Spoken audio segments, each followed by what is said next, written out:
Poderoso Dios y Padre que estás en el cielo, alabado y glorificado sea tu santo y bendito nombre.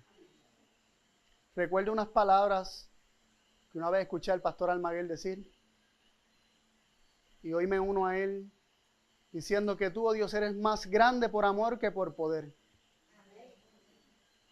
Y me gozo en que de esta manera te has estado revelando en nuestras vidas como un Dios de amor, como un Padre amante que desea que sus hijos le conozcan y confíen en Él. Así que en el nombre de Jesús, o sea, en su carácter, en el carácter sumiso, en la fe de Jesús, nos acercamos a ti sabiendo que tú siempre nos escuchas. Y queremos en esta noche que nada se interponga entre las palabras que tú tienes para nosotros, para llenarnos de gozo y nuestros corazones. Que podamos recibir tus palabras y abrazar, atesorar, guardarlas en nuestros corazones, Señor, para que éstas transformen nuestras vidas. Te ruego que me unjas con tu Santo Espíritu y me capacites, porque en mí no hay nada, Señor, pero tú eres poderoso y tú puedes hablar a través de tus siervos humanos, Señor, nosotros los hombres, que yo en este momento sea tu instrumento, Padre, en el nombre de Jesús. Amén. Bueno,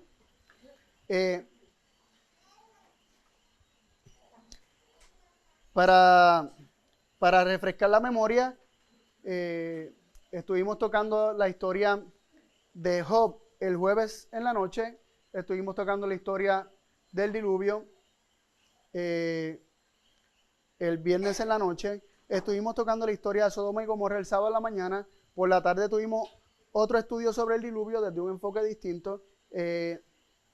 Ayer tuvimos el tema de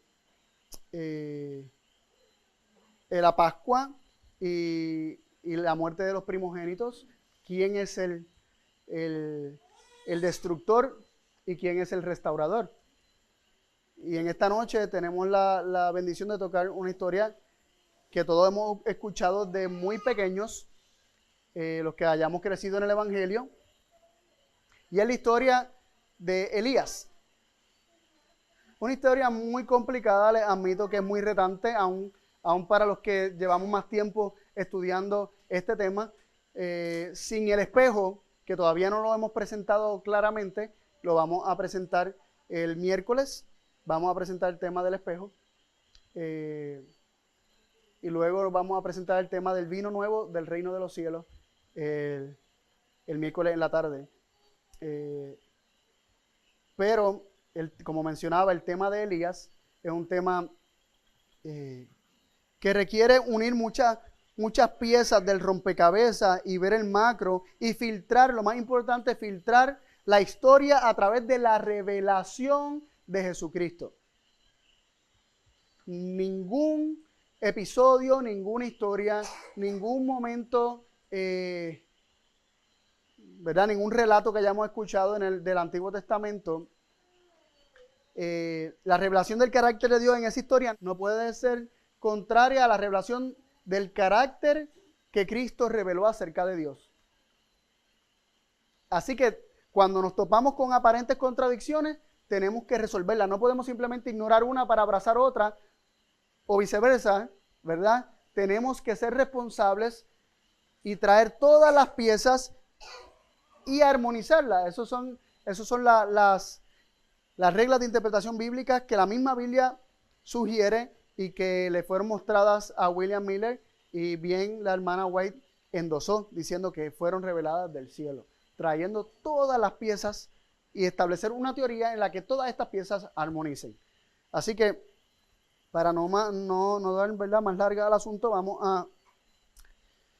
a ir a nuestra Biblia, Primera de Reyes 18, verso 40. Vamos allí a situarnos en el Monte Carmelo. Dice así: y les dijo Elías: prended a los profetas de Baal, que no escape ninguno.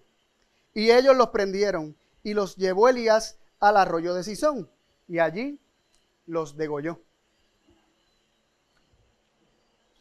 Eran no solamente 450 profetas de Baal, Eran 450 profetas de Baal y 400 profetas de otra diosa, no recuerdo bien si era Acera o Astarte, una de las dos, eran las dos más populares para el pueblo de Israel, ¿verdad? E irse en idolatría hacia alguna divinidad femenina. Pero eran 850 profetas en total. Y dice que allí Elías los degolló. Acera. Ok, gracias Paola. Era Acera. Ok.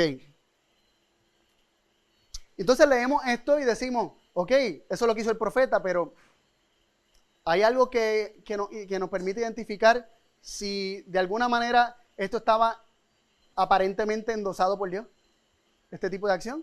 Entonces, cuando leemos en el Espíritu Profecía las siguientes citas, parecen ser un endoso para este tipo de acción. Dice en Testimonios para la Iglesia, tomo 3, página 315. Nuevamente se oye la voz de Elías en una orden sorprendente dirigida al pueblo. Prended a los profetas de Baal para que no escape ninguno. Primera de Reyes 18:40. El pueblo está listo para obedecer su palabra. Se apoderan de los falsos, de los profetas falsos que los han engañado y los llevan al arroyo de Sison, y allí con su propia mano Elías da muerte a estos sacerdotes idólatras. Así que nos está dando el detalle de que fue con su propia mano, no solamente dio la orden para que lo ejecutaran, sino que él con su propia mano fue el que los degolló. O sea que el pueblo lo que hizo fue agarrarlos y mantenerlos allí para que ninguno escapara, y Elías fue cogiendo uno a uno y los degolló a todos. Imagino que tenía ese brazo ya explotado, porque yo doy 2 o 3 machetazos y no puedo soltar después el machete. Pero así que esto fue pues, tan crudo como suena. Sigue diciendo en la siguiente página del mismo tomo: los juicios de Dios han sido ejecutados sobre los sacerdotes falsos, y el pueblo ha confesado sus pecados y reconocido al Dios de sus padres, y ahora iba a retirarse la agostadora maldición de Dios, y él renovaría sus bendiciones sobre su pueblo y refrescaría otra vez la tierra con rocío y lluvia. Así que dice que los juicios de Dios se ejecutaron sobre los falsos profetas. Luego dice en los manuscritos de 1888, página 488, esta no se encuentra en español. Dice, Dios obró a través de Elías cuando destruyó a los profetas de Baal. Escuchen qué interesante. Dios obró a través de Elías cuando destruyó a los profetas de Baal, con lo cual se encendieron los fuegos del infierno en el corazón de Jezabel para vengar la sangre de los sacerdotes de Baal. Tal triunfo se había ganado para el Dios de Israel. Así fueron despertados los poderes de las tinieblas, y ella resuelve jurar por sus dioses que Elías debía morir. Pero ella no considera que hay un Dios que está sobre ella, el cual solo permitirá que la gente de Satanás obre su propia ruina.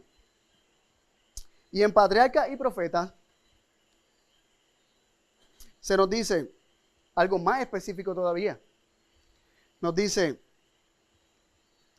los sacerdotes de Baal presenciaban consternados la maravillosa revelación del poder de Jehová. Sin embargo, aún en su derrota y en presencia de la gloria divina, rehusaron arrepentirse de su mal proceder. Querían seguir siendo los sacerdotes de Baal. Demostraron así que merecían ser destruidos, a fin de que el arrepentido pueblo de Israel se viese protegido de las seducciones de aquellos que le habían enseñado a adorar a Baal. El Señor indicó a Elías que destruyese a esos falsos maestros. ¿Y qué hacemos con esto? Muy claro, ¿no? Y les confieso, de todas las historias de la Biblia, las más difíciles son las que tienen que ver con un mandato directo de parte de Dios. Porque una cosa es que, ok, Dios no lo hace, Dios lo permite, pero ¿qué cuando Dios manda que lo hagan?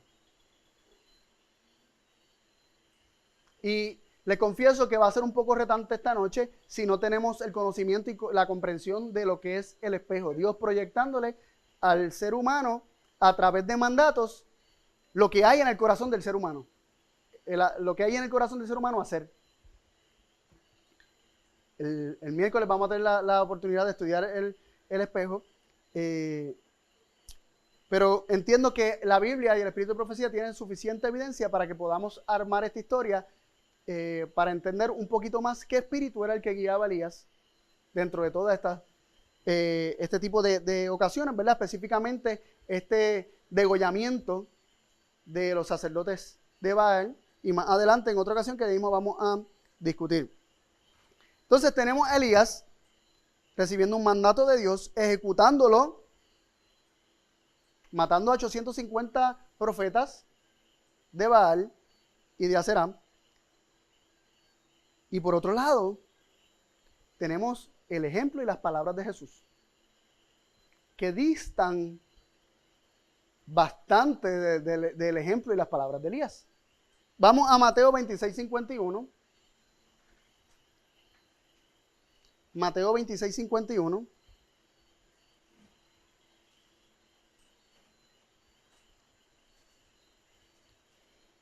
Hay personas que quieren que solamente se evalúen las historias sin compararlas con Cristo. Y es imposible filtrarlo todo a través de Jesús. Tenemos que ir a Jesús. Mateo 26:51 y 52. Mateo 26:51 y 52. Dice así la palabra de Dios. Y he aquí uno de los que estaban con Jesús, extendiendo la mano, sacó su espada e hiriendo a un siervo del sumo sacerdote, le quitó una oreja.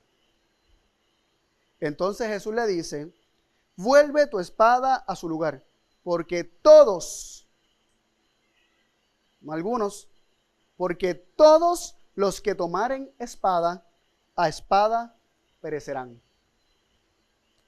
Las palabras de Jesús parecen ser muy categóricas también. Así como el relato de Elías parece ser bastante claro, las palabras de Jesús parecen ser muy categóricas. Y Jesús deja claro que todo el que hiere espada, a espada muere. ¿Cuán distinto nos parece el carácter de Elías y el carácter de Jesús? ¿Cuán distinto nos parece el Dios que revelaba a Elías y el Dios que revelaba a Jesús? Consideremos estos versos. Mateo 17, del 1 al 5. Y después de 6 días, Jesús toma a Pedro y a Jacobo y a Juan su hermano y los lleva aparte a un monte alto. Y se transfiguró delante de ellos y resplandeció su rostro como el sol. Y sus vestidos fueron blancos como la luz. Y he aquí les aparecieron, ¿quiénes? Moisés, ¿y quién más? Y Elías, hablando con él. Y respondiendo Pedro,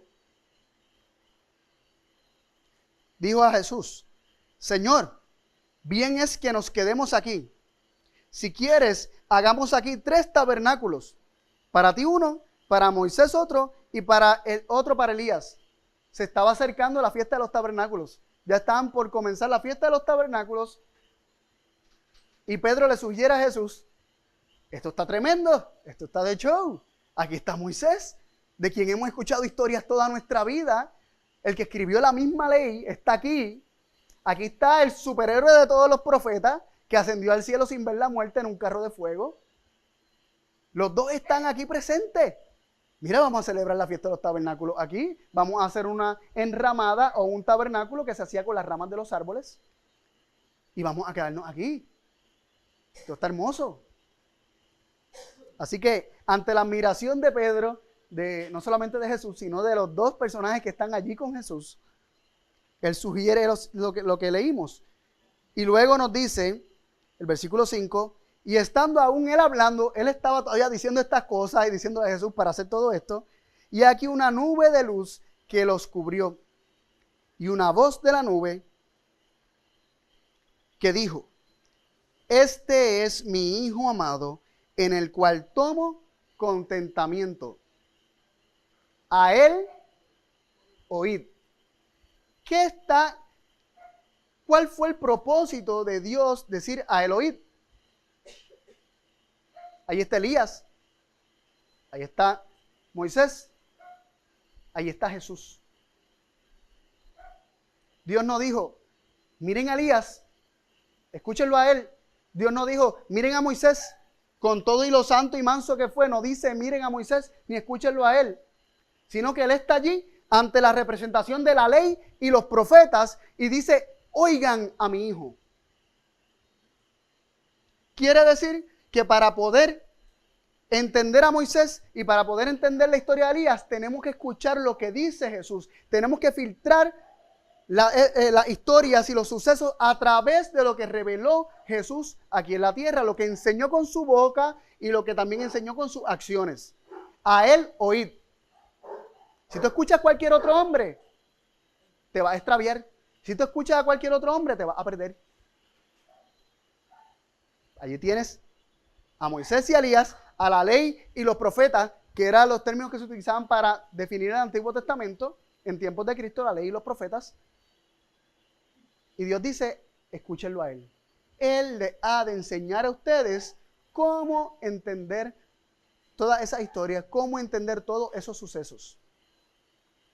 Así que nosotros cometemos un error muy grande en sacar a Jesús del panorama para tratar de entender a Moisés o a Elías o la ley y los profetas. Tenemos que dejar que sea Jesús el que nos enseñe acerca de ellos y a través de esas historias.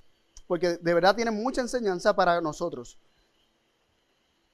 Mensajes Selectos, tomo 1, página 405. Nos dice, la enseñanza de Cristo en el Evangelio está en perfecta armonía con la enseñanza de Cristo mediante los profetas en el Antiguo Testamento.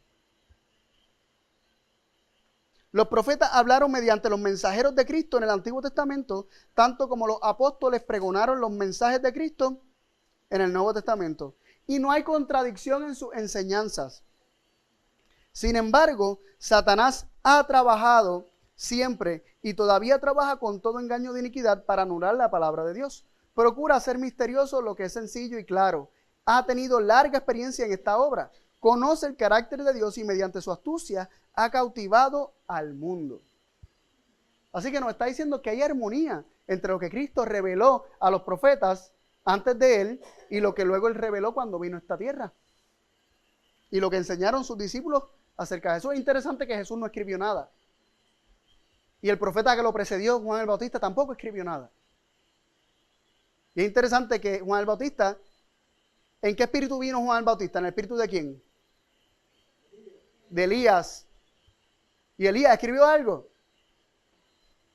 Elías no escribió nada. Recuerdo cuando yo era niño que la gente tendía a hacer bromas con eso está en el libro de Elías, tal capítulo, y la gente buscando el libro de Elías. ¿Dónde está el libro de Elías? ¿Verdad? Unas bromas que le hacían unos jovencitos de la iglesia a otros, o estudiantes de la escuela, en la academia a otros, que ignoraban este asunto. Y es interesante que ¿quién fue el sucesor de Juan el Bautista? Jesús. ¿Quién fue el sucesor de Elías? Eliseo. Jesús no escribió nada. Eliseo tampoco escribió nada. Ni Juan el Bautista ni Jesús escribieron, ni Elías, ni Eliseo escribieron nada. A mí me resulta muy interesante que en la historia de Juan el Bautista, vemos a un Juan el Bautista que quería, y más adelante vamos a ver eso, él quería que Jesús como Mesías tomara su lugar de Mesías por medio de la fuerza. Y vemos un Elías que pretendía obrar la reforma en todo Israel a través de la fuerza, matando a 850 profetas. Sin embargo, Elías, que degolla a sus enemigos, lo contrastamos con Eliseo, y lo que reveló Eliseo cuando fue encarado opuesto con los enemigos que lo vinieron a matar, ese ejército de Siria que vino buscando a Eliseo para deshacerse de él. ¿Y qué fue lo que Eliseo reveló? Lo mismo que enseñó Jesús en el Sermón del Monte. Ama a tus enemigos, dales de comer. Lo que te pidan, dale eso más otras cosas. ¿Qué pasó con Eliseo? Vinieron el ejército de Siria, él los llevó hasta Samaria, ahí estaban rodeados por el ejército de Israel. El rey de Israel le dice, los hiero, los mato. Y Eliseo le dice, no, dales de comer, dales de beber y envíalos con su jefe. Y dice que ese ejército en particular nunca volvió a pelear contra Israel. Esos hombres no quisieron atacar a Israel. Así que vemos, así como Juan el Bautista vino en el espíritu de Elías, Eliseo representa el espíritu de Cristo. Porque cuando sus enemigos le quisieron hacer daño, él los amó. Él los trató con bien. Y le enseñó al rey de Israel a amar a los enemigos. Así que hay una similitud bien interesante entre ambos. Y vale la pena mencionarlo porque ahí conectamos el trabajo de Elías con Juan el Bautista y la mentalidad que ambos tenían. Más adelante nos va a servir de algo esta comparación. En Joyas de los Testimonios, tomo 2, nos dice los seres finitos, página 314. Joyas de los Testimonios, tomo 2, página 314 y 315. Dice, los seres finitos con sus opiniones estrechas y de corto alcance se creen competentes para criticar las escrituras diciendo, este pasaje es necesario y este otro no lo es y no está inspirado. Cristo no dio ninguna instrucción semejante acerca de las escrituras del Antiguo Testamento. La única parte de la Biblia que poseía la gente en su tiempo. Sus enseñanzas están destinadas a dirigir los intelectos al Antiguo Testamento y a exponer con mayor claridad los grandes temas allí presentados. Durante siglos el pueblo de Israel se había estado separando de Dios y había perdido de vista las verdades preciosas que le habían sido confiadas. Estas verdades estaban cubiertas por formas supersticiosas y ceremonias que ocultaban su verdadero significado. Y obviamente estas formas supersticiosas y ceremonias no eran las que Dios había dado, eran las que los mismos judíos se habían inventado. Porque había muchas ceremonias que los judíos celebraban que Dios nunca les dio. Cristo vino para sacar los escombros que habían oscurecido su brillo. Las puso como joyas preciosas en un nuevo engaste. Demostró que muy lejos de desdeñar la repetición de las verdades antiguas y familiares, había venido para exponerlas en su verdadera fuerza y belleza, cuya gloria nunca había sido discernida por los hombres de su tiempo. Siendo él el mismo autor de estas verdades reveladas, podía dar a conocer a la gente su verdadero significado, librándolas de las falsas interpretaciones y teorías adoptadas por los dirigentes con el fin de adaptarlas a su propia condición profana, destituida de espiritualidad y del amor de Dios. Hizo a un lado aquello que había privado a estas verdades de vida y poder vital, y las devolvió al mundo dotadas de toda su frescura y fuerza originales. Ese fue uno de los trabajos que Cristo vino a hacer.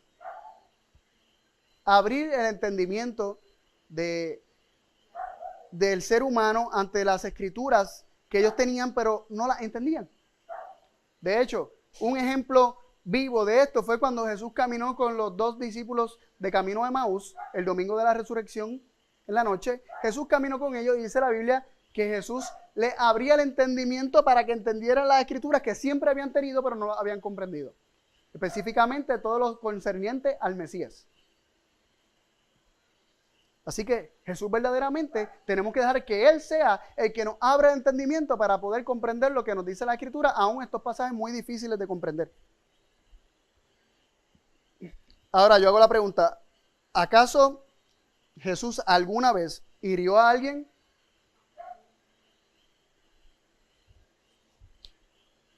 ¿Acaso Él utilizó la violencia en algún momento? Algunas personas dicen, sí, cuando volcó las mesas. ¿En qué momento dice que Él las restrayó? Él pudo haber hecho esto fácilmente. Llévense todo esto de aquí. No dice en ningún momento que las tiró con una fuerza descomunal y las restrayó contra la pared ni nada por el estilo. Pero así es que lo imaginamos. Porque muy dentro de nosotros, eso es lo que hay en nosotros. Las ganas de hacer eso. Dice que volcó las mesas, que hizo un azote, pero no azotó a nadie. Lo único que tocó con sus manos fueron las mesas y son objetos inanimados. No hirió a nadie con ellos. Dice el desabato a la gente que la gloria en el rostro de Cristo fue lo que hizo que la gente huyera de allí. Pero esa misma gloria era la que atrajo a los niños que rápido fueron a donde Él para sentarse para que le hiciera historias. Mientras que unos huyeron por el mismo rostro, otros se acercaron a él por ese mismo rostro hermoso. Y al fin de los tiempos, mientras que uno se va a querer esconder del rostro de aquel que está sentado en el trono y del Cordero que viene, ¿verdad?, en su venida, otros van a estar mirándolo como lo más hermoso que han visto en sus vidas. El mismo rostro. Nos dice Isaías 53:9.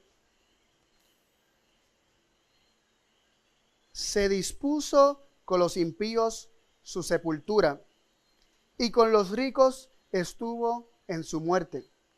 Aunque nunca hizo violencia, ni hubo engaño en su boca.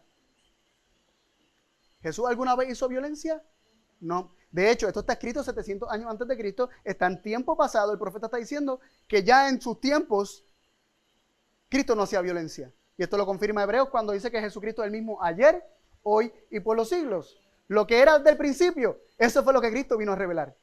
Como dice 1 de Juan, capítulo 1, versículo 1. Lo que era desde el principio, lo que hemos oído, lo que hemos visto, lo que nuestras manos han palpado tocante al verbo de la vida. Esto es lo que se ha manifestado.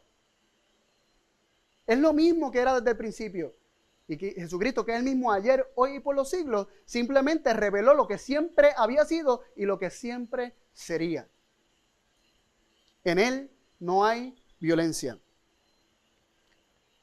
Ahora, a Jesús muchas veces en la imagen de Jesús de conquistador, como lo presenta muchas veces Apocalipsis, se le presenta sobre un caballo blanco, teniendo una espada aguda de 2 filos que sale de su boca. ¿Cuál fue la espada? ¿Cuál es la espada que Jesús sí endosó? ¿Cuál es esa espada que Jesús sí aprobó? ¿Cuál fue la que él utilizó? ¿Y cuál es la que le dice a sus discípulos y a sus seguidores que es la que todos nosotros debemos utilizar y debemos tener? Nos dice Apocalipsis 1:16. Y tenía a su diestra 7 estrellas, y de su boca salía una espada aguda de 2 filos, y su rostro era como el sol cuando resplandece en su fuerza.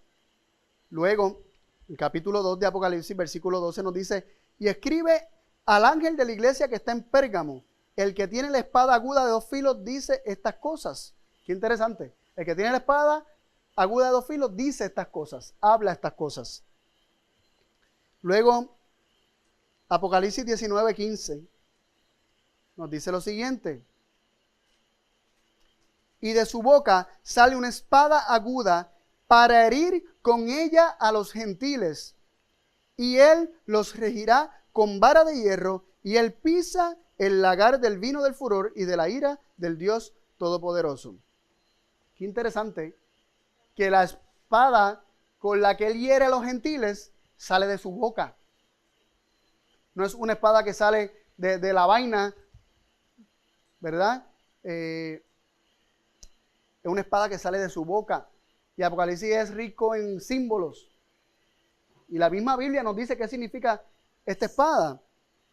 También en el versículo 21 de Apocalipsis 19 nos dice: y los otros fueron muertos con la espada que salía de la boca del que estaba sentado sobre el caballo, y todas las aves se saciaron de las carnes de ellos. Aquí está la destrucción de los malvados siendo ocasionada por una espada que no es una espada literal, que es una espada que sale de la boca de Jesús.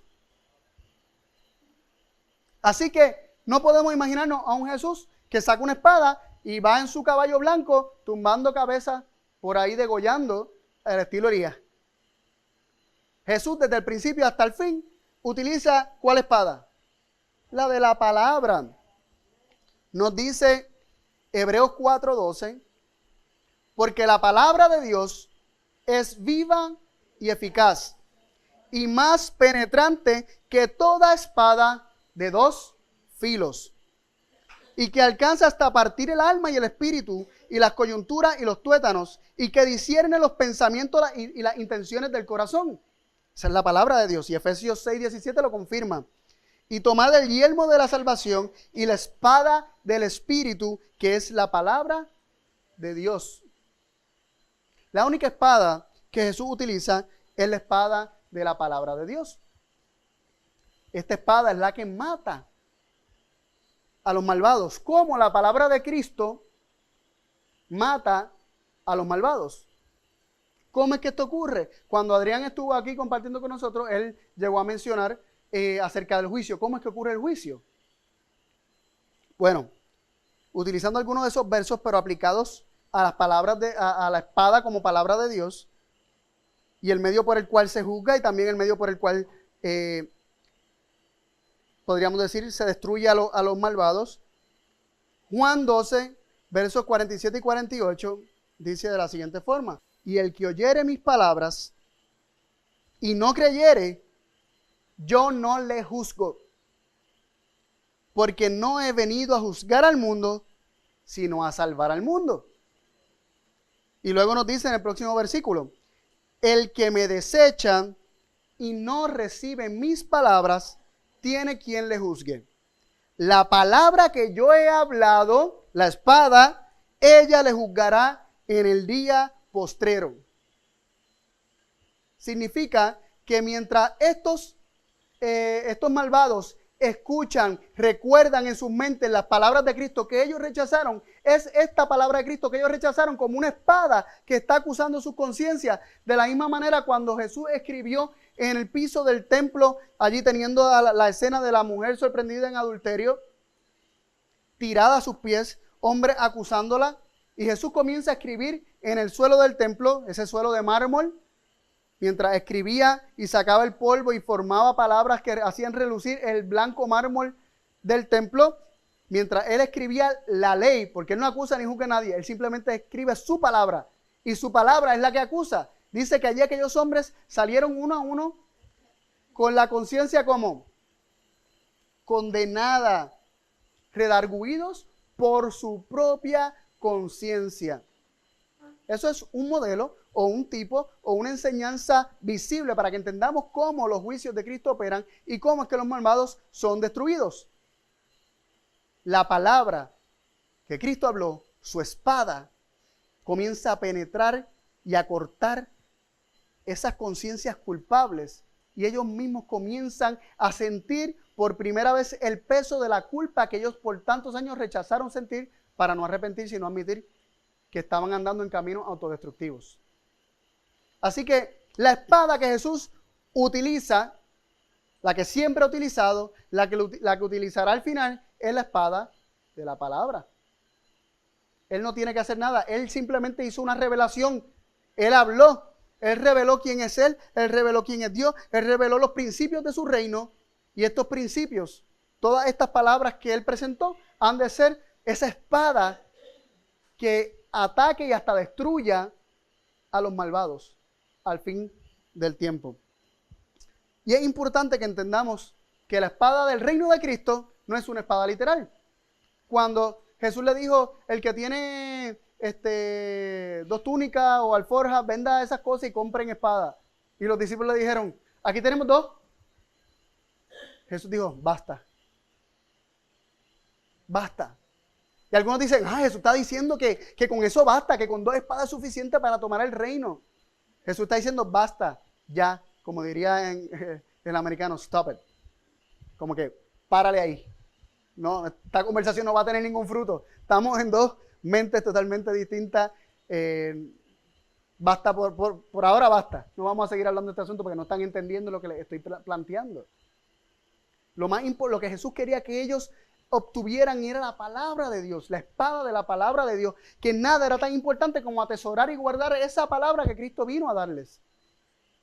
De hecho, esa palabra que él habló simplemente es un reflejo de quién es él, porque eres la palabra viviente de Dios. Seguimos leyendo. ¿Quién fue que hirió al siervo del sumo sacerdote, como leímos ahorita? ¿Quién? Pedro. ¿Verdad? Pedro sacó su espada, que había dicho que si tenía que morir por Cristo lo iba a hacer. Saca su espada, lanza su espada, corta una oreja. Jesús se la pega de vuelta.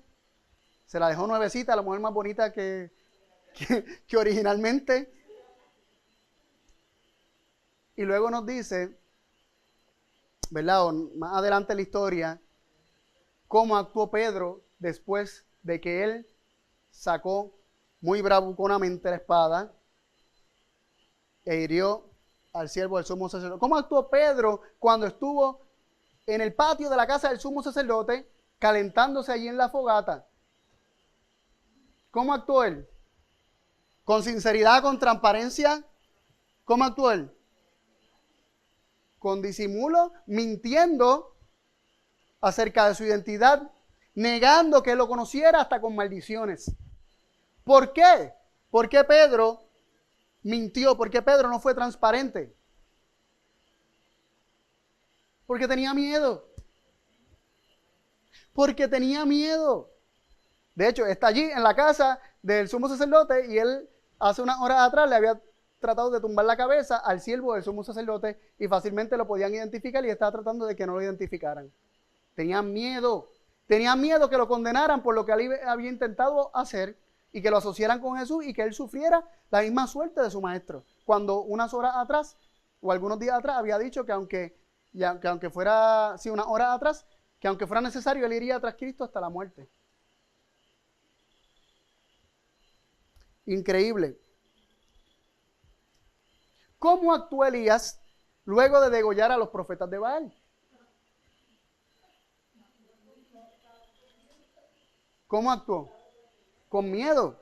Nos dice en Primera de Reyes 19, versos del 1 al 4, dice así la palabra de Dios. Y Acab dio la nueva a Jezabel de todo lo que Elías había hecho y de cómo había matado a cuchillo a todos los profetas. Interesante.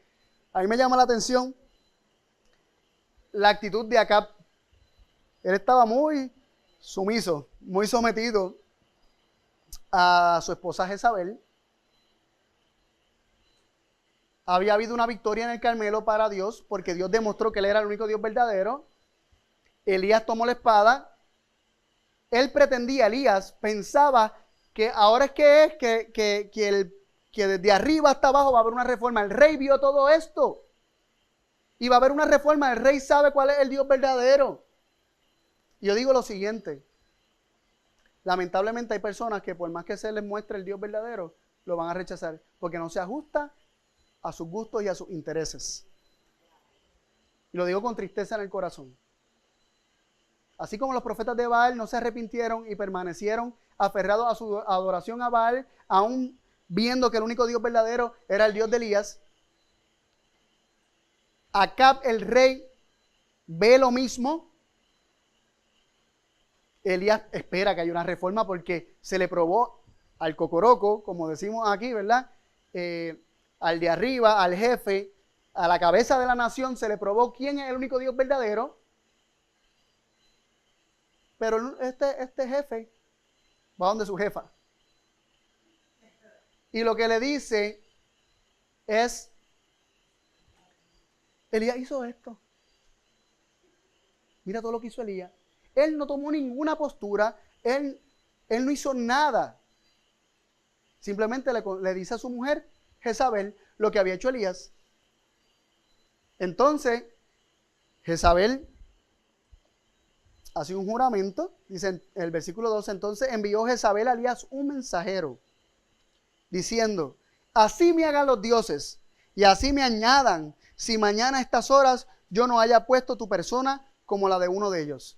Una amenaza, que me muera, que me maten los dioses, si mañana yo no te hago como tú le hiciste a mis profetas. Y el que había sido tan valiente para desafiar a todo el mundo, el que había sido tan valiente para declararle a Acab lo que estaba haciendo mal,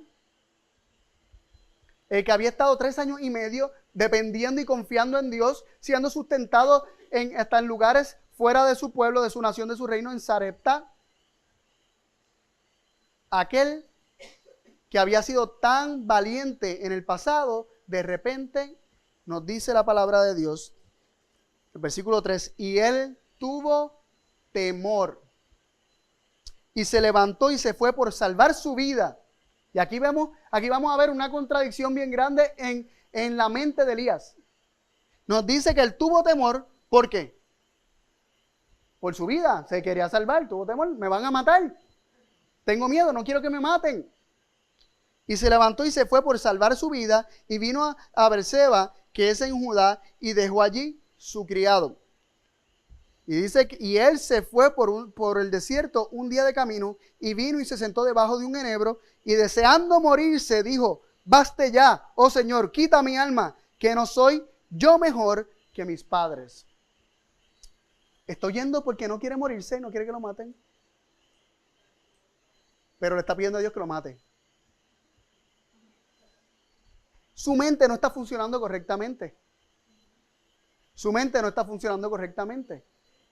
Y así nosotros muchas veces funcionamos. Y así es la depresión, así que trabaja en nosotros. Nos llena de temores por la muerte y a la vez nos hace desear la muerte porque no queremos seguir pasando por ese tipo de situaciones y esa carga mental que experimentamos los seres humanos a diario cuando estamos en depresión. Así que es una contradicción muy grande que estaba en la mente de Elías. Podríamos decir que Elías estaba en depresión.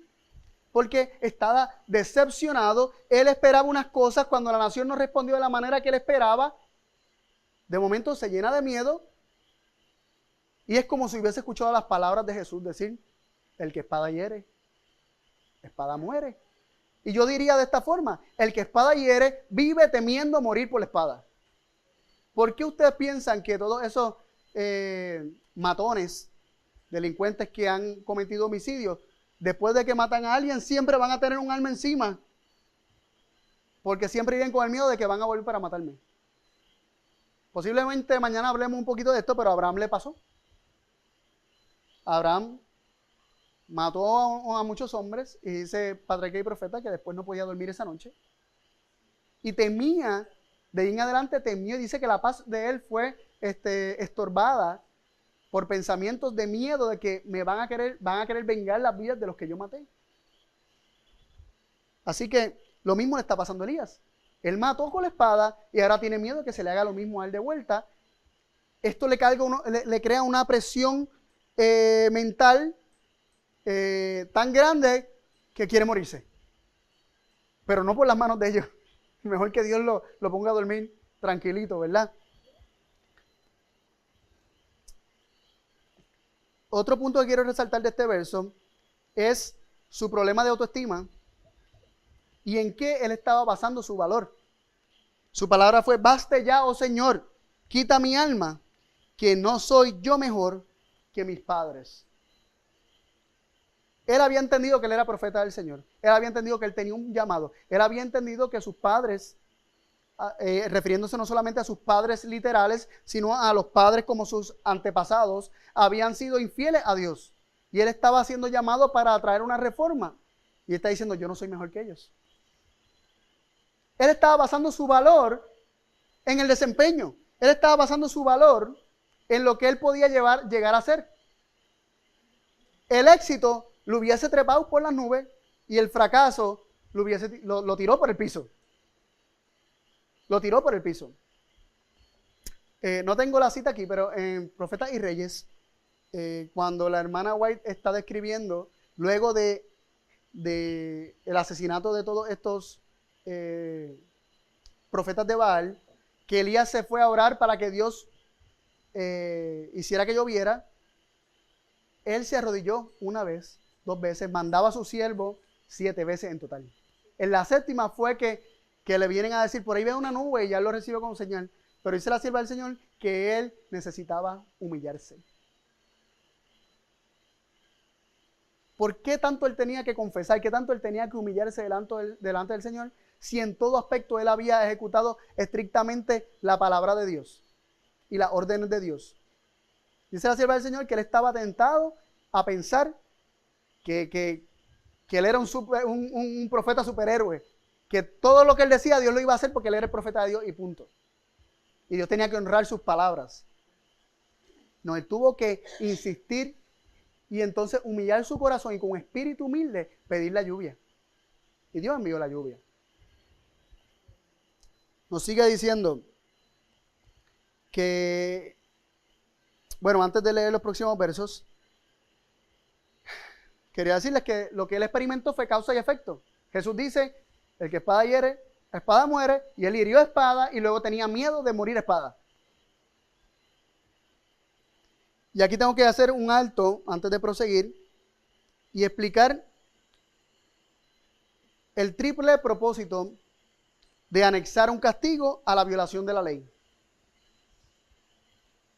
Dios tiene tres propósitos cuando anexó castigos, penalidades como consecuencia de la violación a su ley.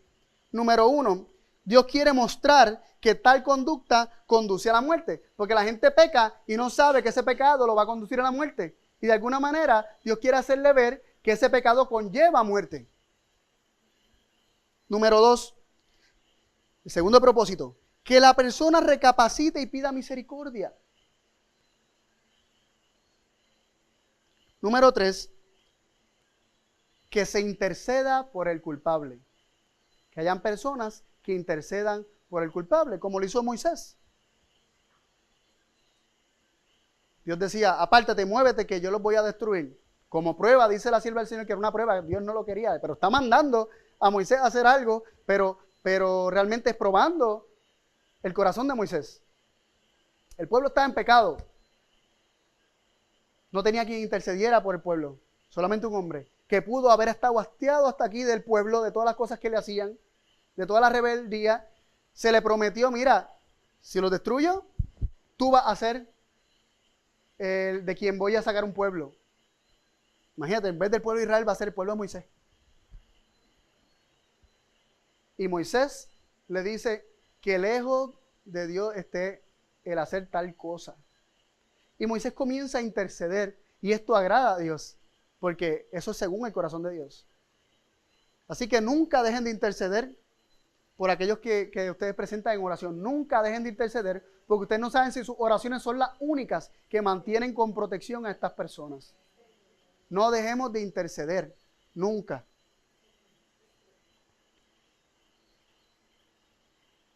¿Qué dice la ley respecto a los idólatras? Vamos aquí a tomar un giro poco distinto, que valga la aclaración. Yo no quiero restarle mérito a Elías como profeta de Dios. Fue un hombre que Dios utilizó, igual que Juan el Bautista, pero no entendían todo, no tenían todas las cosas claras, ni nosotros tampoco. Pero nosotros tenemos más luz que la que ellos tenían en sus tiempos. Nosotros tenemos el ejemplo vivo de Cristo Jesús, ellos no lo tenían. Deuteronomio 17:1, del 1 al 7, nos dice el procedimiento de juzgar o de cómo se debía tratar a las personas que adoraran a otros dioses. Esto es lo que nos dice la ley de Dios, como se le conoce la Torá, el Pentateuco también, como también se le conoce. Dice el versículo 1 de Deuteronomio 17, verso 1, hasta el 7 voy a leer. Y sacrificarás al Señor tu Dios buey o cordero, en el cual haya falta o alguna cosa mala, porque es abominación al Señor tu Dios. Cuando se hallare entre ti en alguna de tus ciudades que el Señor tu Dios te da, hombre o mujer que haya hecho mal en los ojos del Señor tu Dios, traspasando su pacto, que hubiere ido y servido a dioses ajenos, y se hubiera inclinado a ellos, o al sol, o a la luna, o a todo el ejército del cielo, lo cual yo no he mandado, y te fuere dado aviso, y después de que oyeres, si hubiere indagado bien, la cosa parece de verdad cierta, que tal abominación ha sido hecha en Israel, entonces sacará al hombre o a la mujer que hubiere hecho tal cosa mala a la puerta de la ciudad, hombre o mujer, y los apedrearás con piedras, y así morirán.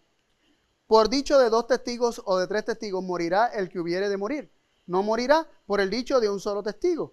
La mano de los testigos será primero sobre él para matarlo, después la mano de todo el pueblo. Así quitarás el mal de en medio de ti. Y es interesante cómo Dios pone protección para este tipo de castigo. Primero dice que tienen que haber testigos, 2 o 3 testigos. Luego dice que los testigos son los que tienen que tirar la primera piedra, los que lo vieron. Tienen que ser los que comiencen este proceso de ejecución.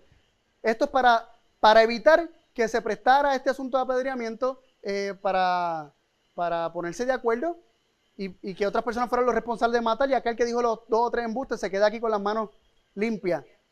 No, Dios está diciendo, no, 2 o 3 testigos tienen que estar de acuerdo en su testimonio. Si no están de acuerdo 2 o 3 testigos, no puede proceder el asunto y queda anulado el asunto. Pero si procede, ellos tienen que estar tan seguros de lo que vieron y tienen tan convencidos en su corazón de querer matarlos con piedra. Si ellos no tiran la primera piedra, más nadie puede hacerlo.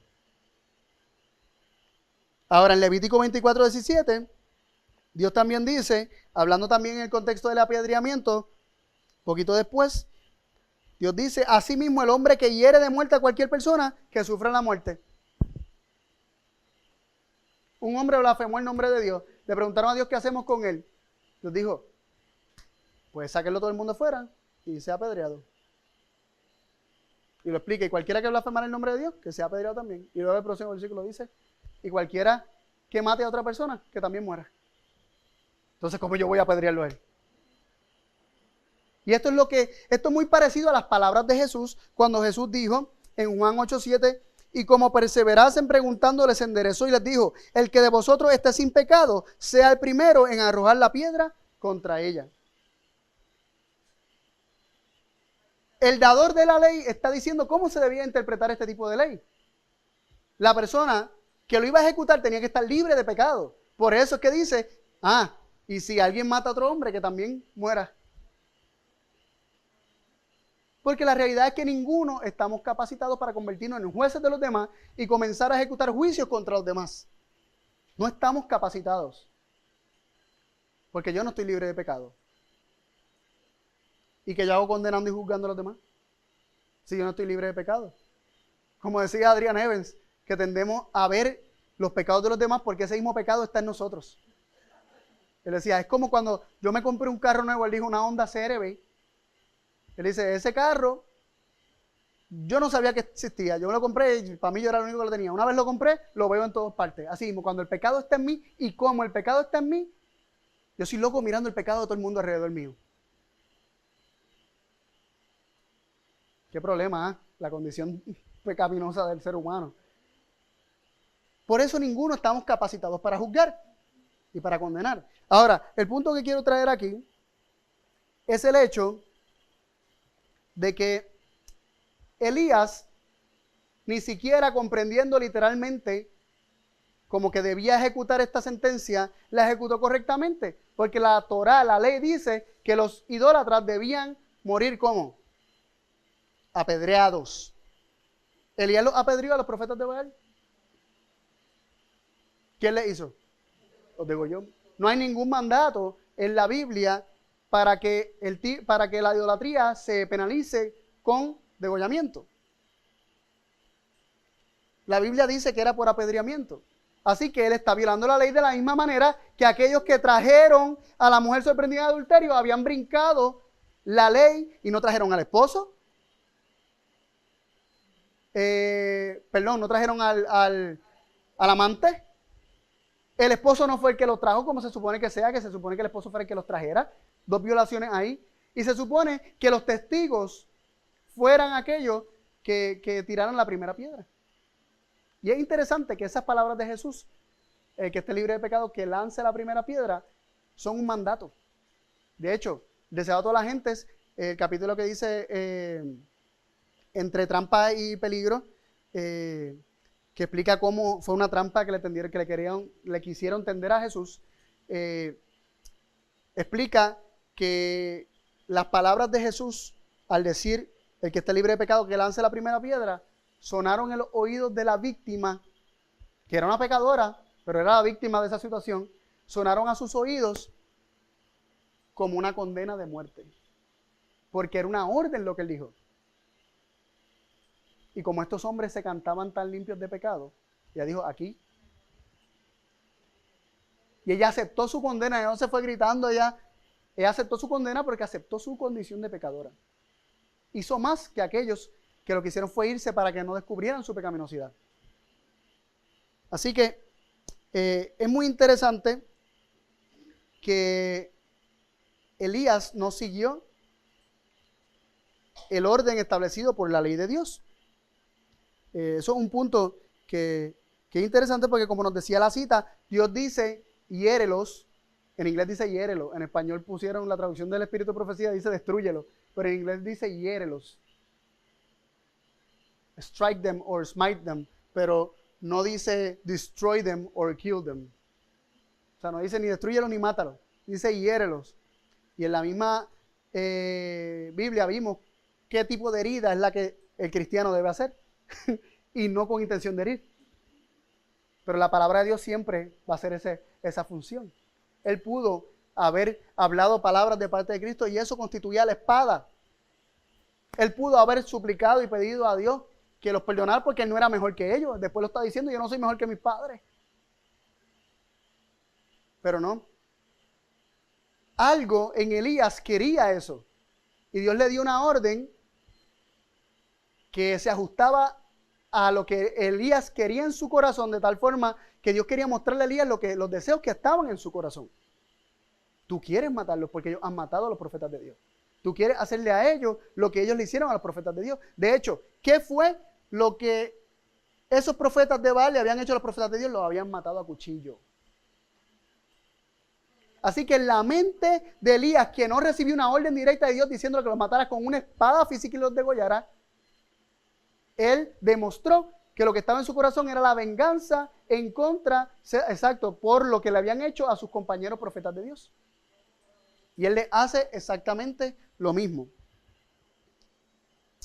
Quiero leer esta cita de Patriarca y Profeta. Esta versión es del 54, una edición de 1954. Página 788, dice lo siguiente. Cuando los padres o los gobernantes descuidan su deber de castigar la iniquidad, Dios mismo toma el caso en sus manos. Los padres o los gobernantes, ¿quién era el gobernante? Acab. ¿Acab hizo algo al respecto después de todo lo que pasó? No. Él hizo algo, tomó acción para con los sacerdotes de Baal que habían desviado el pueblo tras un Dios falso. No. Pero aquí dice, cuando descuidan los gobernantes su deber de castigar la iniquidad, Dios mismo toma el caso en sus manos. Su poder refrenador se desvía hasta cierta medida de los instrumentos del mal, de modo que se produzca una serie de circunstancias que castigue el pecado con el pecado. O sea que el pecado de una persona castiga el pecado de otra persona. Cuando un padre o un gobernante no toma la iniciativa de disciplinar, entonces el pecado de otras personas castigarán el pecado de los hijos o de los súbditos del reino. Esto está haciendo, esta parte sacada del contexto de esta cita es cuando David no hizo nada cuando Amnón violó a Tamar. Y entonces el pecado de Absalón castigó el pecado de Amnón. Y en esta ocasión tenemos el pecado de los profetas de Baal siendo castigado con los pecados del profeta Elías. Con los deseos de él castigar y vengarse de lo que le habían hecho a los profetas de Dios. Dice la sierva del Señor en los escritos de 1888, esto no se encuentra en español, esta está traducida directamente para este tipo de temas, ¿verdad? Con relación a este tema fue que fue traducido. Dice, ¿qué veía Elías? ¿Vio por fe las promesas de Dios? ¿Tuvo fidelidad en cada emergencia pasada? Dice, no. La oscura sombra de Satanás por su agente Jezabel le acechaba a su paso, amenazándolo con una muerte cruel. No miró a través de la sombra hacia el cielo. El terror humano asombró y paralizó su mente y estaba tan terriblemente decepcionado por la reacción de Israel que se levantó y huyó por su vida con decepción y dolor, trazando sus pasos en la incertidumbre sin saber a dónde ir. Un poco antes, con la fuerza del poder de Dios, estaba lleno de celo e intenso interés frente al Israel apóstata, corriendo antes al costado del carro Acab. Él fue dirigiendo el carruaje de Acab. Él debía reivindicar en aquel momento la gloria de Dios. Él debía desafiar a Israel apóstata para que sirviera a Dios o a Baal por completo. Pero ahora el hombre parece tan débil como los otros hombres. No hubo una palabra particular que él había escuchado del Señor ordenándole que tomara el rumbo que había tomado y no tenía ningún propósito en sus pasos. Distraído por las dudas e incertidumbre sobre a dónde se dirigía su camino, llevado de un lado a otro luchando por su vida, sin embargo, Dios no olvidó a Elías. A pesar de todo eso, Dios no lo olvidó. Dios obró a través de su siervo, porque se penalizó el pecado con el pecado, y él le preguntó, ¿qué haces aquí, Elías? Cuando Elías estaba escondido en la cueva. Sigue diciendo el próximo párrafo, esta historia, cuidadosamente estudiada y en oración, será una ayuda para el pueblo de Dios que está bajo dificultades. El hombre debe tener cuidado de no asumir responsabilidades que Dios no exige de él. Que éste no llegue a interponerse entre el Señor y aquellos que son tentados y probados para que los propósitos de Dios no se lleven a cabo en las experiencias de estas personas. Específicamente, ¿qué responsabilidades se atribuyó Elías que no le correspondían? No sabemos. Pero correr, huir no es una responsabilidad, sino huir de una responsabilidad en todo caso.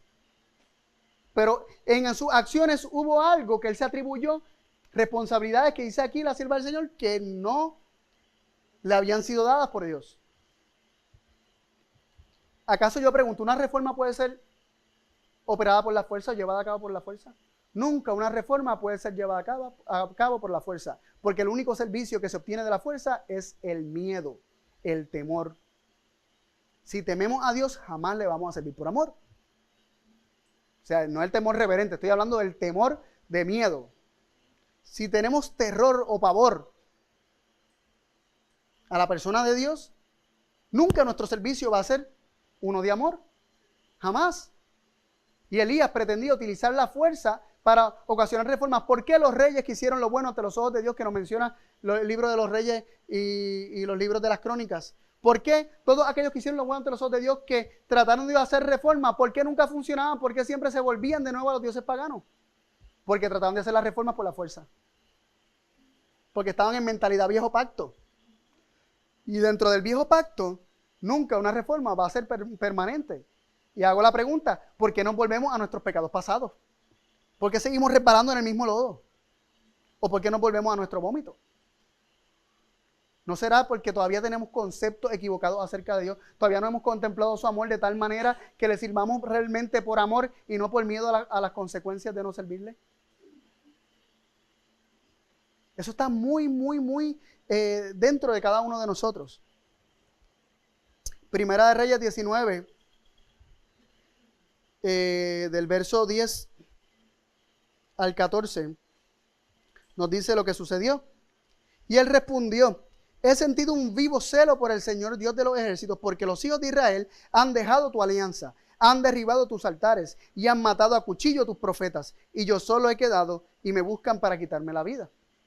Ahí está diciendo lo que le habían hecho a los profetas. Yo tuve un vivo celo y eso me movió a hacer lo que hice porque ellos habían hecho esto. Sí, justificándose y justificando aún su miedo, su temor.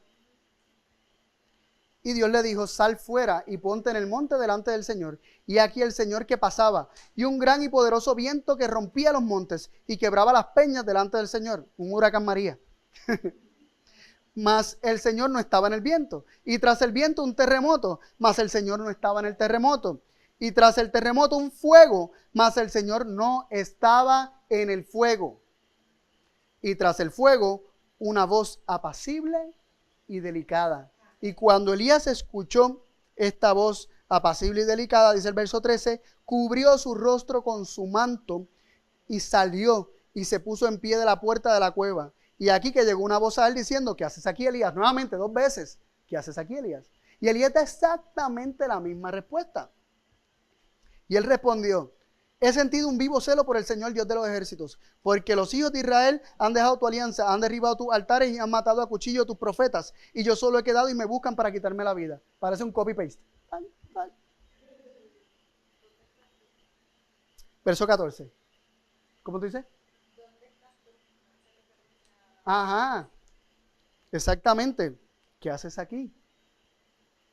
Que no solamente la pregunta es para que él reflexione sobre su estado, su posición física, su localización, sino dónde está su mente, dónde está su condición espiritual.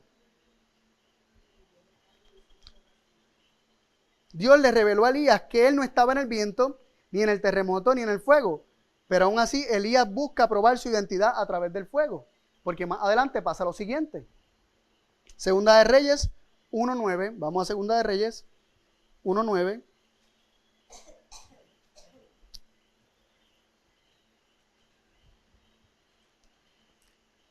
Dos o tres paginitas más adelante. Dice así, del 9 al 14, al 15, perdonen. Del 9 al 15 dice: y envió luego a él un capitán de 50 con sus 50, el cual subió a él. Y aquí que él estaba sentado en la cumbre del monte, y él le dijo: varón de Dios, el rey ha dicho que desciendas. Y para dar un poquito de contexto, Acab ya había muerto. Ocosías, el hijo de Acab, mandó a consultar a Beelzebú, que no es otro que Satanás. Y Elías mandó un mensaje a Ocosías diciendo que por haber hecho eso, su fin iba a ser muerte. Y él se molestó y le preguntó: ¿quién fue que les dijo eso? ¿Cómo era su apariencia? Y le escribieron que tenía pieles y el cinto de cuero y le explicaron cómo era el hijo. Es Elías Tisbita, tráiganmelo. Y mandó a 50 con su jefe, al líder de 50, al capitán de 50 con sus 50. Y Elías respondió y dijo al capitán de 50. Okay, el capitán de 50 dijo: varón de Dios, el rey ha dicho que descienda. Y Elías respondió y dijo al capitán de 50: si yo soy varón de Dios, descienda fuego del cielo y consúmate con tus 50. Y descendió fuego del cielo que lo consumió a él y a sus 50. ¡Ja! Interesante. Si yo soy varón de Dios. El hombre le dijo: varón de Dios, y está declarando: yo sé que tú eres varón de Dios. Y Elías dice: si yo soy varón de Dios. Él mismo cuestionaba su identidad. Yo soy un hombre de Dios, realmente. Yo soy un cobarde. Él buscaba probar por medio del poder sobrenatural que Dios le confirmara si realmente él era un hombre de Dios. Si realmente él era el profeta de Dios. Él quería una manifestación visible para poder él estar seguro que él era un hombre de Dios. Pero estas preguntas, si eres, o si soy, provienen de Satanás. Porque Satanás es el que quiere cuestionar tu identidad como un hijo y una hija de Dios. Él es el que te pone pensamiento en la mente. Si tú fueras un verdadero cristiano, si tú tal cosa, si tú lo otro, y te tira por el piso. A Jesús en el desierto le dijo: si eres el Hijo de Dios, pruébalo con un milagro. Y Elías cayó en esta carnadita y en esta tentación que el enemigo le puso. Porque es el enemigo el que pone estas preguntas condicionales de sí. Que tu identidad tiene que estar condicionada a una manifestación sobrenatural para probar quién tú eres en vez de tú creerle a la palabra de Dios. Si soy profeta del Señor, que caiga fuego del cielo y los consuma. Y pasa. Y no solamente pasa ahí, el rey manda otro capitán con 50 más y vuelve y pasa lo mismo. Volvió el rey a enviar otro capitán de 50 con sus 50 y le habló y dijo: varón de Dios, el rey ha dicho, desciende presto. Y respondió Elías y dijo: si yo soy varón de Dios, descienda fuego del cielo y consúmate con tus 50. Y descendió fuego del cielo que lo consumió a él y a sus 50. Ya vamos por 102 personas. Y el asunto iba a continuar si no llega a ser por la humillación del capitán de los próximos 50. Porque dos señales que él podía asumir que Dios le estaba confirmando que él era profeta de Dios, pero no eran suficientes. Él seguía dudando su identidad. Y ahí podemos recalcar el hecho de que nunca una señal sobrenatural va a establecer tu identidad. Tu identidad la establece Dios con su palabra. Y tú eres un hijo y una hija de Dios. ¿Cómo te sientes? Lo que te digan. Tu éxito o tus fracasos no determinan quién tú eres. Lo determina Dios. Y te dice: tú eres mi hijo, mi hija amada, en quien yo tengo contentamiento. Mi delicia, mi deleite es contigo. Y yo te amo y di mi hijo por ti. El tercero, dice: subiendo aquel tercer capitán de 50, versículo 13, se arrodilló delante de Elías y le rogó diciendo: varón de Dios, te ruego que sea de valor delante de tus ojos mi vida y la vida de estos tus 50 siervos. Y he aquí ha descendido fuego del cielo y ha consumido los 2 primeros capitanes de 50 con sus 50. Sea ahora mi alma de valor delante de tus ojos. Entonces el ángel del Señor dijo a Elías, desciende con él. Y miren qué interesante está esta parte de ahora.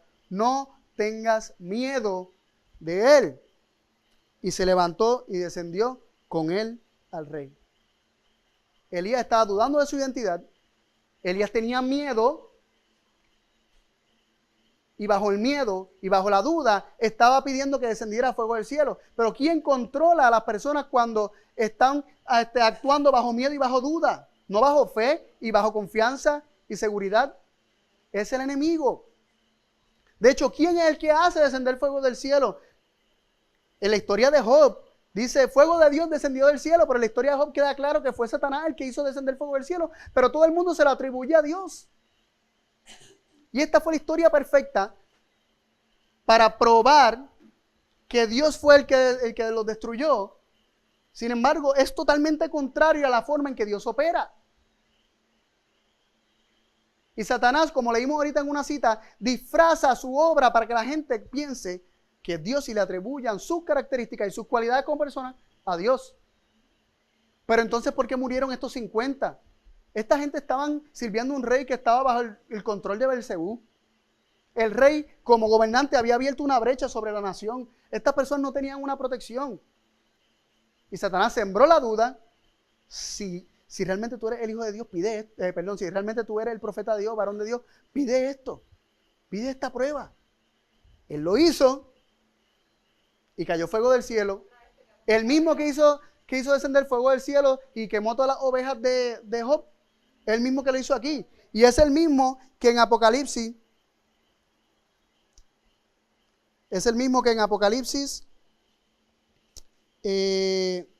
Capítulo 13. Verso 13 y 14. Nos dice lo siguiente. Y hace grandes señales de tal manera que aún hace descender fuego del cielo a la tierra delante de los hombres y engaña a los moradores de la tierra por las señales que le ha sido dado a hacer en presencia de la bestia, mandando a los moradores de la tierra que hagan una imagen de la bestia que tiene la herida de cuchillo y vivió. Así que es la bestia que controla a Satanás, la bestia que sale del agua. No, esta es la bestia que sale de la tierra, perdón, esto es Estados Unidos, proféticamente hablando. Hace descender fuego del cielo y engaña, con este milagro engaña a la gente y le hace pensar que es bajo la bendición de Dios que hace todos estos milagros. ¿Acaso no es lo mismo? ¿Acaso no es paralelo a lo que hizo con Job o a lo que estoy presentando que posiblemente hizo con Elías? Él es el que hace descender fuego del cielo para hacer creer a todos que Dios es de una manera, cuando Dios no es así. El deseo de toda la gente, página 186.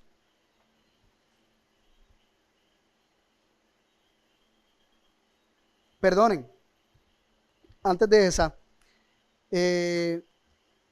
quiero leer Lucas 9, 55 y 56. Y aquí Jesús atiende este suceso y dice claramente que el espíritu de hacer descender fuego del cielo no es de Dios. Lucas 9, 55 y 56. Y esto fue cuando Jacobo y Juan estaban saliendo de Samaria, porque los samaritanos habían rechazado a Jesús, porque su rostro era como de una persona que iba a Jerusalén. Eso es lo que nos dice la palabra. Y le dijeron a Jesús, maestro, ¿quieres que hagamos como Elías y que digamos para que descienda fuego del cielo y los consuma, como hizo Elías? Y en el versículo 55 Jesús le dice, entonces volviéndose él, los reprendió y les dijo, vosotros no sabéis de qué espíritu sois. Y el versículo 56 les dijo, porque el Hijo del Hombre no ha venido para perder las almas de los hombres, sino para salvarlas. Y se fueron a otra aldea. Y hay que aclarar que Jesús, cuando dijo, vosotros no sabéis de qué espíritu sois, Él no fue, Él no redujo esas palabras a esa situación exclusivamente. Él no dijo, ustedes no saben cuándo es que hay que pedir estas cosas. Ustedes no saben discernir los tiempos de cuándo es el momento realmente de mandar fuego. Él le dijo, ustedes no saben de qué espíritu soy, porque el querer pedir algo así no es del Espíritu de Dios. Eso es lo que le está diciendo.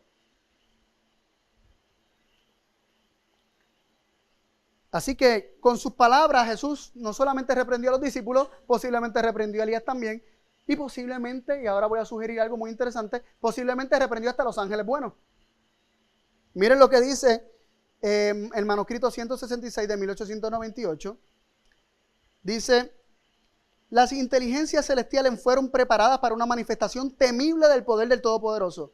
Cada movimiento fue observado con intensa ansiedad. Se esperaba el ejercicio de la justicia. Los ángeles buscaron a Dios para castigar a los habitantes de la tierra. Pero Dios dijo: enviaré a mi Hijo. Quizás a Él lo reverencien. De tal manera amó Dios al mundo que ha dado a su Hijo unigénito, para que todo aquel que en Él cree no se pierda, mas tenga vida eterna. ¡Qué maravillosa gracia! Cristo no vino para condenar al mundo, sino para salvar al mundo. Aquí está el amor. No en que nosotros amemos a Dios, sino que Él nos amó primero y envió a su Hijo para hacer propiciación por nuestros pecados. Aún los ángeles no tenían un concepto correcto del carácter de Dios, y cuando pensaron que ya hasta aquí llegó la misericordia de Dios, ya es momento de destruir porque esto no aguanta más, fueron a buscar a Dios para que Dios los mandara a hacer algo, y se topan con que Dios dice: no, ahora les voy a enviar a mi Hijo.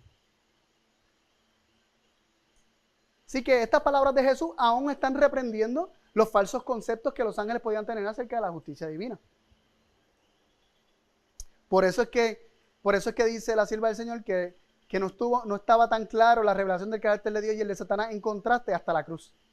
Hasta que ellos se dieron cuenta que Satanás realmente, que siempre había revestido todo lo que él hacía, lo había disfrazado para que no se viera su cara verdadera de asesino.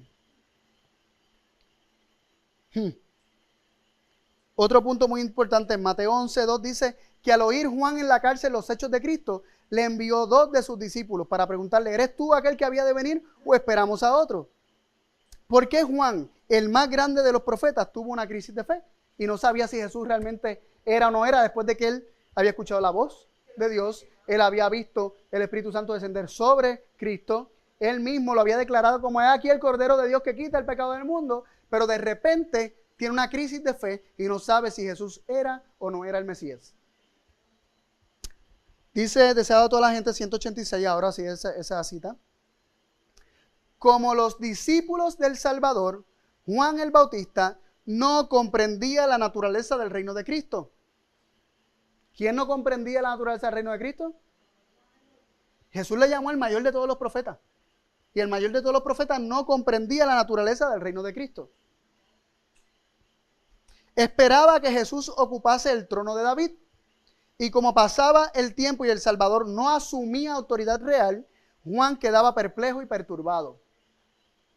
Había declarado a la gente que a fin de que el camino estuviese preparado delante del Señor, la profecía de Isaías debía cumplirse. Las montañas y colinas debían ser allanadas, lo torcido enderezado y los lugares escabrosos alisados. Había esperado que las alturas del orgullo y el poder humano fuesen derribadas. Había señalado al Mesías como aquel cuyo aventador estaba en su mano y que limpiaría cabalmente su era, que recogería el trigo en su alfolí y quemaría el tamo con fuego inextinguible. Como el profeta Elías, en cuyo espíritu y poder había venido Israel, esperaba que el Señor se revelase como Dios que contesta por fuego. Él tenía el mismo espíritu de Elías, el mismo espíritu que tuvieron los discípulos que Jesús reprendió. ¿Ustedes quieren hacer descender el fuego del cielo? Ese no es el espíritu de mi reino. Eso no se encuentra en mi reino, ni en los principios de mi reino. ¿Quién hizo descender fuego del cielo? Eso ya lo contestamos. Es Satanás el que hace descender fuego del cielo para destruir a los hombres y luego hace creer que fue Dios. Por eso los engaña y los convence de una versión de Dios a su imagen.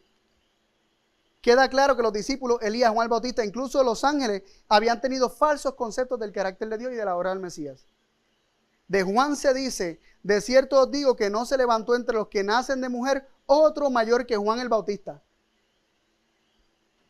Pero luego dice, y le añade Jesús mismo: mas el que es más pequeño en el reino de los cielos, mayor es que él. ¿Por qué el más pequeño del reino de los cielos es mayor que Juan el Bautista, el mayor de los profetas? Porque aún el mayor de los profetas no comprendía los principios del reino de los cielos. Pero el más pequeño que comprenda los principios del reino de los cielos es mayor que Juan el Bautista, que no comprendía los principios del reino de los cielos. ¿Se entendió? Es que dije muchas veces lo mismo y no sé si sonó como un trabalengua. Repetí las mismas palabras. Sigo leyendo. Eso es Mateo 11:11.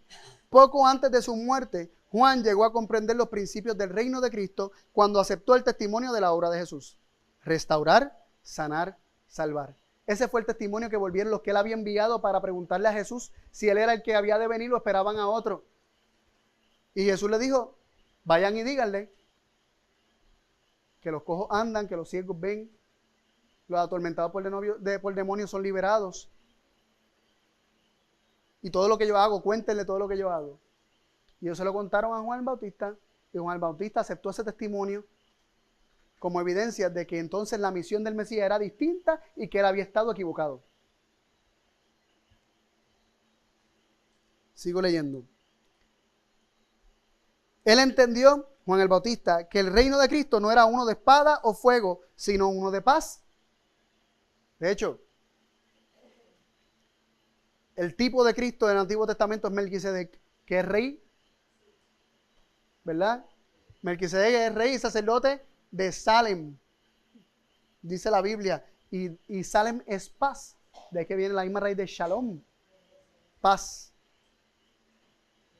Jerusalén, Salem, Shalom, paz. Cristo es príncipe de paz. Todo aquel que llega a conocer el reino de Cristo es llamado mayor que el mayor de los profetas. Y como Elías, también tenemos nosotros que estamos esperando la venida de Cristo, tenemos la oportunidad también de encontrarnos con la revelación del carácter de Dios para prepararnos para la traslación. Así como Juan el Bautista antes de su muerte tuvo que haber aceptado lo que Jesús reveló, así como Elías tuvo que haber aceptado las reprensiones de su proceder, cómo él había estado actuando, y tuvo que haber aceptado la revelación que Dios le tuvo que haber dado para poder prepararlo para trasladarlo al cielo. Nosotros, como el tercer Elías, tenemos la oportunidad de conocer correctamente su reino y darlo a conocer. Dios no está en el fuego, sino en la voz suave y delicada, tal como lo reveló Jesús. Y termino con estas citas de a fin de conocerle, página 40. Lo que él habla es para el pensamiento, así lo es Cristo para el Padre invisible. Es la manifestación del Padre y es llamado el Verbo de Dios. El mundo vio a la imagen de Dios en la pureza y la benevolencia de Cristo. Como legislador, Jesús ejercía la autoridad de Dios. Sus órdenes y decisiones eran apoyadas por el soberano del trono eterno. La gloria del Padre era revelada en el Hijo. Estaba tan perfectamente relacionado con Dios, tan completamente imbuido de su luz, que el que había visto al Hijo, había visto al Padre. Su voz era como la voz de Dios. Dice, yo soy en el Padre y el Padre en mí. Y nadie conoce al Hijo sino el Padre, ni al Padre conoce a alguno sino el Hijo y aquel a quien el Hijo lo quiera revelar. El que me ha visto a mí, ha visto al Padre. Dios es tal como Jesús lo reveló. A Él oíd, a Él es que tenemos que escuchar. No hay profetas superhéroes. Elías dice en Santiago 5:17 que era un hombre sujeto a pasiones semejantes a las nuestras. Sí, fue un hombre con un celo profundo por las cosas de Dios, pero era un hombre sujeto a pasiones semejantes a las nuestras. Pero eso me da una esperanza gloriosa, que un hombre con pasiones semejantes a las mías se fue para el cielo sin ver la muerte. Así que con Cristo todo es posible. Contemplando al único y verdadero Dios y a su Hijo, o a través de su Hijo, vamos a ser transformados y vamos a ser trasladados al cielo, porque le vamos a poder ver tal como Él es, sin que su gloria sea tan abrumadora que nos destruya, sino que habitaremos, como dice Isaías, en las llamas eternas del amor de nuestro Dios. Vamos a ir de rodillas para orar.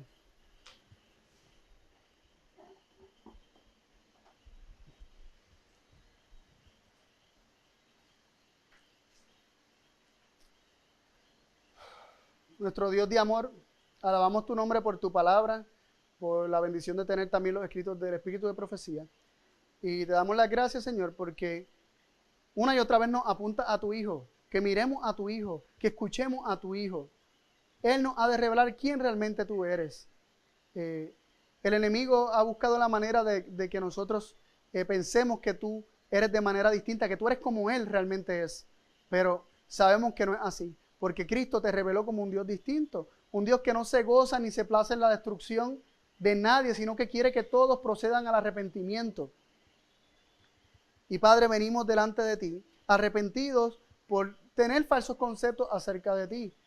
No queremos acusar a Elías, más bien, Señor, reconocemos que somos aún peor que él y hemos pensado de igual forma que tú, pero hemos sido aún más débiles y hemos pecado más profundamente aún de lo que él lo hizo, Padre. Te ruego, oh Dios, que perdones nuestro pecado, nuestra transgresión contra tu carácter, y te ruego, oh Dios, que nos des los ojos, los lentes de Cristo Jesús para poder ver las Escrituras tal como Jesús las veía y las enseñaba a los demás, que así mismo podamos hacer, Padre. Danos la bendición de conocerte cada vez un poco más, para cada vez ser transformados más a la imagen de tu Hijo amado Cristo Jesús. Te pedimos por todos tus hijos en la tierra, te pedimos por tu pueblo para que nosotros podamos compartir estas cosas, Señor. Y también rogamos que este mensaje